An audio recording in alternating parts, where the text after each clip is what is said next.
Hello दोस्तों, स्वागत है आपका आपके यूट्यूब चैनल इलेक्ट्रिकल वाला में। तो कैसे हैं आप लोग? आई होप आप लोग अच्छे होंगे। आज का हमारा टॉपिक बहुत ही ज़्यादा इंपॉर्टेंट और बहुत ही ज़्यादा खास होने वाला है। आपके इलेक्ट्रिकल इंटरव्यू में भी ऐसे क्वेश्चन पूछे जाते हैं। जब पता नहीं होता है तो हम ऐसे सोचने लगते हैं क्या होगा।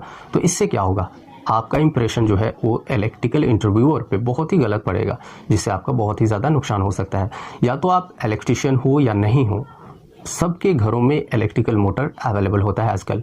कोई बड़ा मोटर ना हो तो छोटा तो होता ही है, क्योंकि पंपिंग मोटर जो है वो सबके घरों में अवेलेबल है, क्योंकि पानी जो है हम पंपिंग मोटर से ही ऊपर चढ़ाते हैं। तो सबको पता होनी चाहिए कि इलेक्ट्रिकल मोटर जो होता है वो हीट क्यों होता है। अब जब हीट की बात कर लें तो हीट पे इतना कंसंट्रेशन क्यों?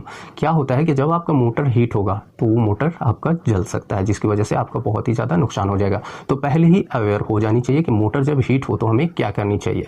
तो चलिए बात करते हैं। देखिए क्या होता है कि सबसे पहले अगर आपका मोटर हीट हो रहा है तो आपको उसका कूलिंग सिस्टम चेक करना है। अब ये कूलिंग सिस्टम क्या होता है मोटर में, तो चलिए मोटर के पास चलते हैं। कोई भी मोटर हो उसके पीछे आप देखेंगे एक फैन लगा हुआ है। फैन का काम क्या होता है, जब रोटर घूमता है तो फैन भी घूमता है और बाहर से जो हवा होता है वो मोटर के बॉडी पे दे देता है, जिससे क्या होता है कि मोटर आपका चल भी रहा है और हीट भी हो रहा है, तो वो फैन उसको ठंडा करता रहता है। उसके बाद दूसरी बात हम ये भी देखते हैं कि मोटर जो होता है, इंडक्शन मोटर की बात करें, उसके ऊपर एक स्ट्रिप जैसा बना होता है। उससे क्या होता है कि हवा जो होता है वो बहुत ही आसानी से बॉडी पे फ्लो होता है, हर जगह पे फ्लो होता है, जिसकी वजह से क्या होता है कि मोटर हीट कम होता है।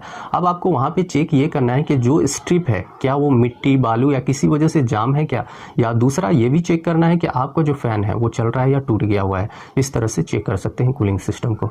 दूसरी बात आपको चेक करना है वाइब्रेशन। आपका जो मोटर है, जो मोटर जिस जगह पे है वो पूरी तरह टाइट है कि नहीं, उसका जो बेस है वो अच्छे से है कि नहीं, क्योंकि मोटर जब भी चलता रहता है, अगर मोटर का बेस अगर टाइट नहीं हो तो क्या होता है कि वो वाइब्रेट होता रहता है, और वाइब्रेट होने से क्या होता है कि मोटर आपका हीट होता है। तो मेनली आपको दो ये चीज़ तो चेक कर ही लेना है। उसके बाद आपको अब देखना है कि वोल्टेज, मोटर में जो वोल्टेज आ रहा है वो कितना आ रहा है, क्योंकि मोटर का जो वोल्टेज होता है 220 वोल्टेज का होता है अगर सिंगल फेज की बात करें, और 3 फेज की अगर बात करें तो वो 440 वोल्टेज का होता है। तो क्या होता है कि कोई भी आदमी अगर 2 प्लेट खा रहा है, उसको एक ही प्लेट दोगे तो वो भूखा रह जाएगा, काम नहीं कर पाएगा। तो सेम ऐसा ही मोटर में भी होता है। अगर उसको 220 वोल्ट चाहिए, अगर उसको 180 दे रहे हैं, 120 ही दे रहे हैं, तो चलने के लिए तो चलेगा और बहुत ही लो स्पीड में चलेगा, और लो स्पीड में चलेगा तो आपका मोटर हीट होगा। उसी जगह 3 फेज पे भी यही चीज़ लागू होता है।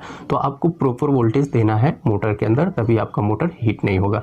अगर ये भी प्रॉब्लम नहीं है तो अब यहाँ पे आपको चेक करना है मोटर का लोड। आपका जो मोटर है उस पर आपने कितना लोड दे रखा है, क्योंकि अगर कोई भी एक आदमी है 2 किलो उठा सकता है तो वो आसानी से 2 किलो उठा के कहीं भी जा सकता है, लेकिन उसके ऊपर आप अगर 4 केजी रख देंगे तो दिक्कत आ जाएगी, वो नहीं उठा पाएगा, वो थक जाएगा।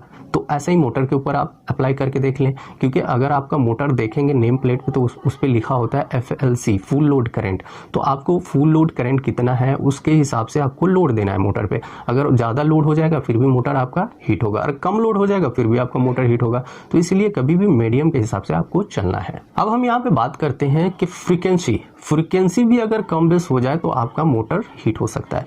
अब सोचने वाली बात यह है कि फ्रीक्वेंसी कैसे कम बेस होगा, क्योंकि इंडिया और नेपाल की बात करें तो लगभग 50 हर्ट्ज फ्रीक्वेंसी यूज़ करते हैं। फ्रीक्वेंसी कभी अप डाउन नहीं हो सकता ज़्यादातर की बात करें, लेकिन उसी जगह अगर आप किसी भी मोटर को जनरेटर से ऑपरेट करा रहे हैं तो फिर तो दिक्कत आ सकती है, क्योंकि जनरेटर का जो आउटपुट होता है उसकी जो फ्रीक्वेंसी होती है वो अप डाउन होती रहती है। तो आपको ये ध्यान देना है कि मोटर जब हीट हो रहा है तो जो मोटर में सप्लाई आ रहा है वो कहाँ से आ रहा है, वो जनरेटर से आ रहा है या इलेक्ट्रिसिटी डिपार्टमेंट से आ रहा है। तो इस चीज़ को आपको देखना है। और सबसे मेन बात आपको ये देखना है पावर फैक्टर। पावर फैक्टर के बारे में तो आप लोगों ने बार बार सुना होगा कि पावर फैक्टर मेंटेन करके रखना, पावर फैक्टर मेंटेन करके रखना। तो पावर फैक्टर क्या होता है, ये कॉस एंगल होता है वोल्टेज और करंट के बीच का।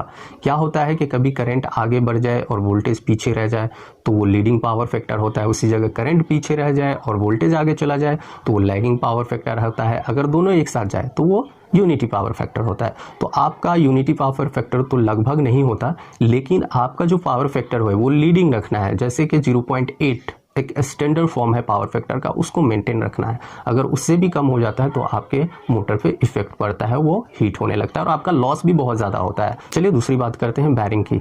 बैरिंग क्या होता है, जिसपे रोटर नाचता है, और बैरिंग जो होता है वो मेन पार्ट होता है मोटर का, क्योंकि मेन जो है रोटर उसी के ऊपर नाचता है। अगर बैरिंग आपका अच्छा हो तो वो पूरा अच्छे से नाचता है, अगर बैरिंग जाम हो किसी वजह से तो वो नहीं नाचता है। अगर उसको करंट ज़्यादा जा रहा है, वो जाम है, तो आपका मोटर ऑब्वियसली हीट होगा।